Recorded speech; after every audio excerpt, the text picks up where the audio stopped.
Hello, alien and pred heads alike. Today we have some cause for celebration. This morning, the Emmy nominations were announced, and Dan Trachtenberg's Prey, the fifth entry in the Predator franchise, has been nominated for 6 awards, including Best Movie. The Emmys are a prestigious award. They've been honoring excellence in television for decades now and are considered by many to be the highest accolade in the television industry. Basically the equivalent of the Academy Awards, but for all things TV. Seeing the evolution of television entertainment has been especially interesting in the last few years, since the difference between a TV or direct-to-streaming film and one released theatrically is just about indistinguishable. I think they're being taken a lot more seriously now, and for a movie like Prey to be nominated is a pretty significant gesture. Historically, movies like this just aren't given a lot of attention for these types of awards. Not only is this a horror science fiction thriller, but a sequel. Not just a sequel, this is movie number 5 in the franchise. It wasn't too long ago that if a movie went straight to TV in a series, it was a very, very bad sign, and the quality was noticeably diminished.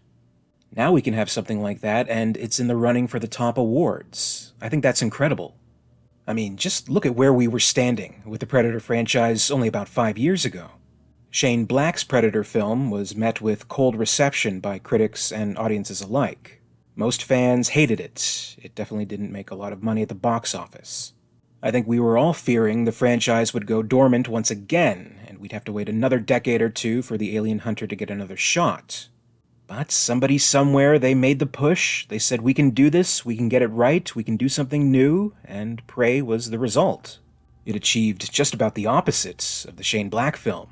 It was a big hit, the most watched movie to premiere on Hulu. The reviews were very positive. A lot of fans really liked it and what it did. Not everyone, but a good deal did. And actually, for all that it may have done or not done to fail to impress existing fans, it actually drew in new ones. I've heard from a lot of people who had never seen a Predator film, not even the first one, checking out Prey and becoming interested in the series. Because it wasn't too obvious of a sequel, and in fact a prequel, I guess it just stood alone better. There was no pressure for audiences to go in having to do homework or even be aware of the other movies at all. Prey makes its own statement. It exists as its own individual film while honoring what preceded it. I think that's generally the best possible outcome we can hope for in a decades-long franchise film entry. I know not everyone was over the moon for Prey. I've definitely heard from those people who were not impressed. It's absolutely fine to feel that way. It's just that, objectively, this meets and exceeds the measures of what you could consider to be a successful film. It checks every box. Some movies are hits, and audiences like them, but are torn apart by critics. Some are championed by the critics, but they flop anyway. Some are hits, the critics seem to like them, but fans end up alienated and divided. Some achieve all else, but fail to be taken seriously enough for major awards consideration. And sure, awards don't mean everything, but it's a damn good victory lap to take, and I think Prey earned it. In addition to the Outstanding TV Movie Award, there are 5 other categories where Prey will be contending as a TV movie. This includes Best Sound Editing, Outstanding Music Composition, Outstanding Editing, Outstanding Writing, and Dan Trachtenberg has been nominated as Outstanding Director.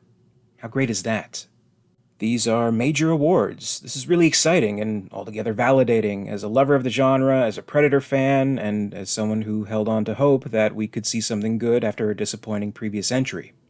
In a lot of ways, I feel like these nominations are victories enough in and of themselves, but in other ways, I'd love to see it take home a bunch. I'd love to see it sweep. And who knows, stranger things have happened. I won't dissect every category, but looking at the other nominees for Best TV Movie specifically, I do really think it has a shot. I have no idea what this Dolly Parton thing is, and I've only vaguely heard about Fire Island, but I have seen Hocus Pocus 2, and that definitely wasn't anything special. The only serious competition, in my opinion, would be Weird, the Al Yankovic story. I loved that movie, I thought it was brilliant, it was hilarious, it was the perfect biopic for Weird Al. But these are just so different. It's like apples and oranges. And again, since it's so rare to see science fiction and or horror compete in this category, you kind of wonder if they'll go for the more traditionally safe route in comedy, or if they'll make the bold statement in honoring something new. But there's still a long way to go. We won't know who wins until September, so we'll have to wait and see if Prey takes home some trophies. And who really knows how these award shows will work out if we still don't have writers? But here's hoping. Stay strong, WGA. My huge congratulations to everyone nominated for and involved with Prey. This is a wonderful moment for the beloved and iconic alien species, and I'll see you next time. Until then, this is Alien Theory, signing off.